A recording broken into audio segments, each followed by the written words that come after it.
Baby, ang bibi mo at ang bibi ko. Love you, pare.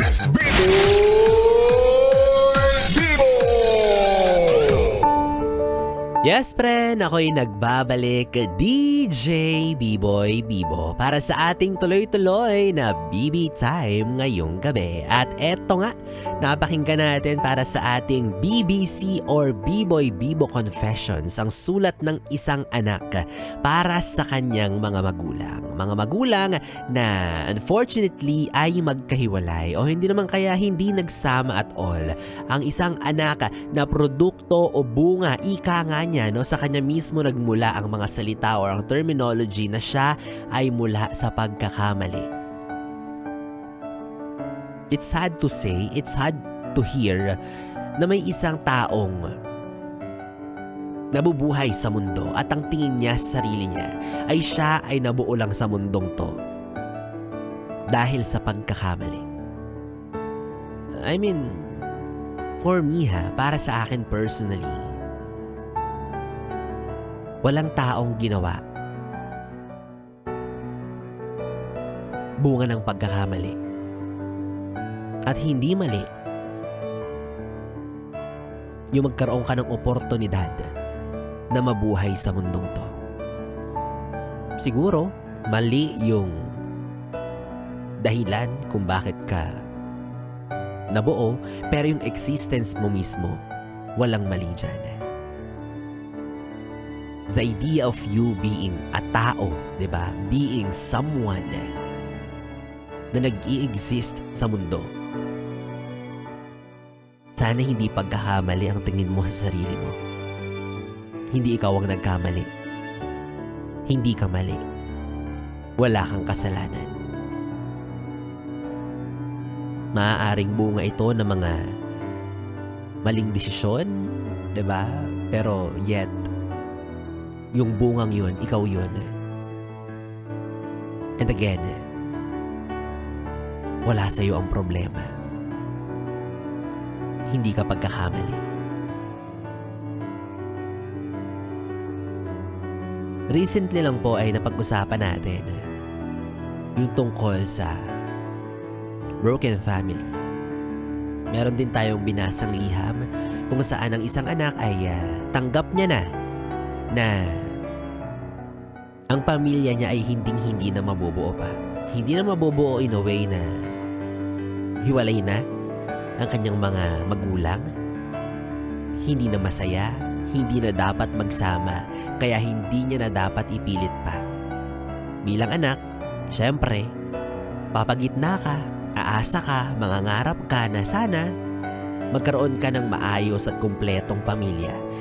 Yet, sad to say, may mga uri talaga ng relasyon na hindi na pwede pa, na kung pipilitin pa, masasaktan lang silang dalawa at baka madamay pa yung mga anak nila. At para sa storyang narinig natin ngayong gabi, sa sulat na ipinadala ni Kaiser para sa kanyang mama at papa na noon pa man ay magkahiwalay na,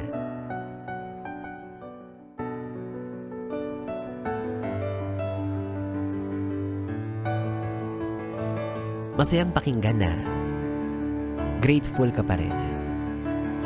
Kahit na lumaki kang walang ama, diba? Kumbaga nakita mo ang ganda ng buhay. Na sa kabila ng pagkawala ng presensya o paggabay ng iyong tatay, ay nakita mo na biyaya ang iyong nanay sa iyong buhay. Diba?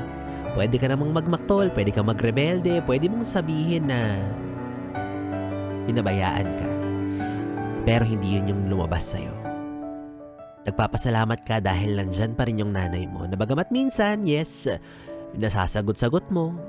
Dahil malaki ka na siguro, nangangatwirang ka na, may sarili ka ng paniniwala, prinsipyo at desisyon.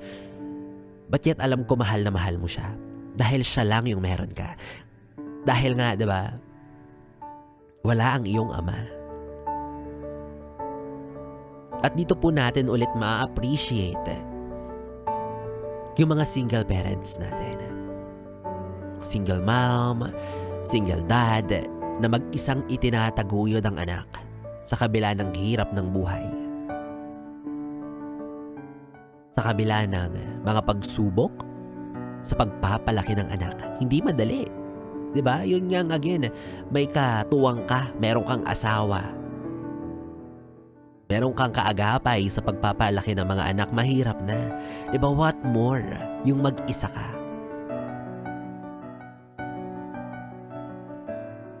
And luckily, grateful si Kaiser. Kahit na ganun yung setup na meron siya. Kaya paalala po ito sa mga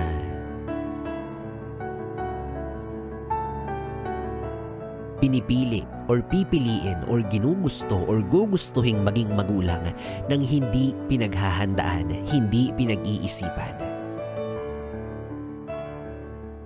Mahirap pong maging magulang. Well, hindi pa ako magulang, hindi ko alam yung feeling. Pero alam kong hindi madali. 'Di ba? Kumbaga kapag naging magulang ka, hindi na lang sarili mo ang iisipin mo. Responsibilidad mo na yung anak na meron ka, yung produkto na nabuo mo. At hindi yan magtatapos sa hanggang sa matuto siyang maglakad, hanggang sa matuto siyang kumain mag-isa, hanggang sa matuto siyang maligo at magbihis ng sarili lang niya. Hindi. Hanggang sa paglaki niya, hanggang sa nabubuhay ka, magulang ka niya. Gagabayan mo siya. Kakailanganin ka niya. Kaya sana, diba, sa hirap ng buhay na meron tayo ngayon, huwag tayong padalos-dalos, utang na loob, gumamit ng proteksyon pag hindi pa handa. Oo. Diba? Kapag iniisipin mo, yung sarili mo pa lang ngayon na binubuhay mo, o hindi naman kaya yung jowa mo, kayong dalawa pa lang ang meron kayo sa isa't isa sa binuo ninyong mundo, mahirap na, diba? What more? Kapag nagkaroon ka ng anak, kapag gumawa ka na ng sarili mong pamilya, hindi yan madali. Dapat maging handa ka, mentally, physically, sa mga pagbabagong maaaring mangyari sa buhay mo. Handa ka ba na magsakripisyo para sa anak mo? Handa ka bang gumising na madaling araw para magpadede sa kanya? Handa ka bang gumawa ng mga paraan para may maipakain ka sa kanya? Diba? Handa ka bang magdoble kayod para matustusan mo yung mga pangangailangan niya? Kasi kung hindi pa at hindi mo pa kaya, huwag mong pilitin. Hindi dahil sinasabi sa iyo ng mga magulang mo, ng mga tita mo, ng mga kamag-anak mo na mag-asawa ka na, mag-anak ka na, kailangan mo yan. Kailangan niya ba talaga? Or gusto lang nila? Yung kapartner mo ngayon, sigurado ka na ba sa kanya? Nakikita mo na ba siya bilang asawa na makakatuwang mo sa pagpapalaki at pagpapaalaga ng mga anak mo or magiging anak ninyo? Nakikita mo ba siya someone na kaya kang maging katuwang, kaya mong maging katuwang sa pagpapalaki ng isang mabuti at maayos na tao? Kasi kung hindi pa, again, huwag mong ipilit. Hindi lang ikaw ang kawawa, kundi yung bubuuhin ninyong bata. Mahirap lumaki sa isang pamilya na hindi kumpleto, hindi buo, na para bang may hinahanap ka sa pagkatao mo. Kaya sana, sa mga oras na to, alam kong malamig ang panahon, may mga naglalabing-labi. Galingan ninyo, ha? Mag-ingat kayo, ha? Huwag masyadong mapusok, huwag masyadong magpadala sa emosyon, di ba?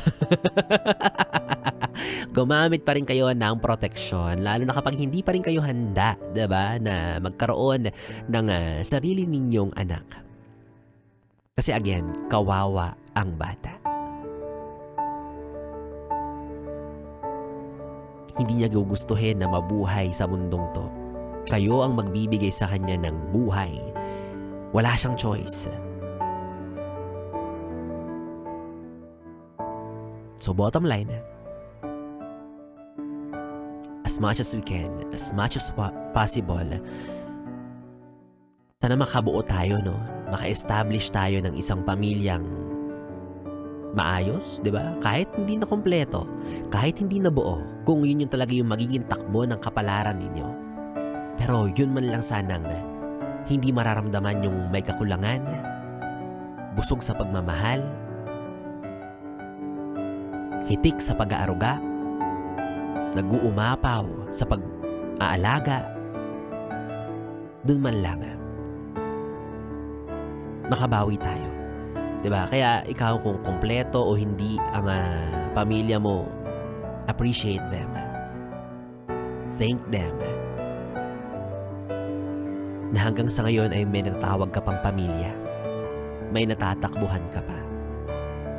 Kasi again, mahirap ang hindi kompletong pamilya. Kaya ako pag nag-asawa ko, sinasabi ko sa inyo kahit mag-away tayo, wag mo kong iiwan kasi kawawa yung mga bata. Tsaka hindi ko kaya bayaran yung mag-isa yung mga matrikula nila.